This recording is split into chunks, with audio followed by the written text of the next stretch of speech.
हम घर बनाएं और बच्चों के लिए कमरा ना हो, आजकल तो ये पॉसिबल नहीं है। बच्चे प्रिवेसी मांगते ही मांगते हैं। अगर आपने अपने घर में कोई चिल्ड्रंस रूम बनाया हुआ है तो फिर उसको कैसे हम ऑप्टिमाइज़ कर सकते हैं बेस्ट रिजल्ट्स के लिए, चलिए इसको हम अभी जानेंगे। सबसे पहली बात है कि बच्चों का कमरा जो है आपके घर के नॉर्थ ईस्ट या ईस्ट डायरेक्शन में होना चाहिए। ईस्ट की दिशा तो मैं बेस्ट मानती हूँ, क्यों? क्योंकि इसमें सत्व और रजस दोनों गुण हैं, है ना।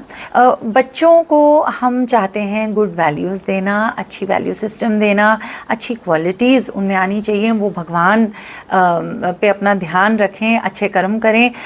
ये तो हो गए सत्व गुण। और रजस ऐसा है कि इनको सुबह उठ के भागना होता है स्कूल, और फिर ये खेलते भी बहुत हैं, मस्ती भी करते हैं बच्चे। तो बच्चों के लिए तो रजस एनर्जी चाहिए, they are growing after all.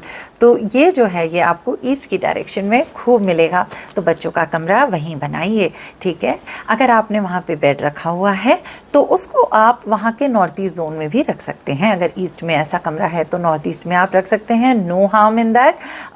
कभी भी सर नॉर्थ की तरफ ना हो, इसका ध्यान आपको हमेशा देना है, ठीक है। ये हर बेडरूम पे एप्लीकेबल होता है कि सर जो है ये नॉर्थ की डायरेक्शन में नहीं होना चाहिए।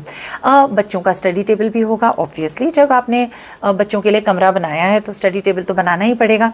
ध्यान रखिएगा कि बच्चे जब पढ़ाई करें या वो नॉर्थ को फेस करें या फिर वो ईस्ट को फेस करें, ठीक है। बहुत अच्छे से पढ़ेंगे फिर बच्चे, अच्छी अच्छी क्वालिटीज़ रहेंगी, प्यार से भी रहेंगे, एक्टिव भी रहेंगे।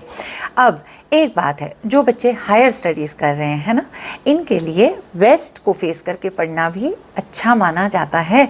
वेस्ट डायरेक्शन जो है ये कड़ी अभ्यास का जोन है actually. In fact for students who are doing higher studies, even research for that matter, ये वेस्ट को फेस करके पढ़ें तो बहुत ही बढ़िया रहेगी इनके लिए, इनकी स्टडीज़ अच्छी होंगी। Also for any one who is doing any अभ्यास, जैसे इवन योगा हो गया, है ना, जिसमें कट मेहनत लगती है, बहुत ज़्यादा आपको प्रैक्टिस की ज़रूरत है टू अटेन दैट परफेक्शन। आप वेस्ट की डायरेक्शन में कर सकते हैं, ये भी अभ्यास का ही डायरेक्शन है। चलो, ये तो हो गई बच्चों की कमरे की बात।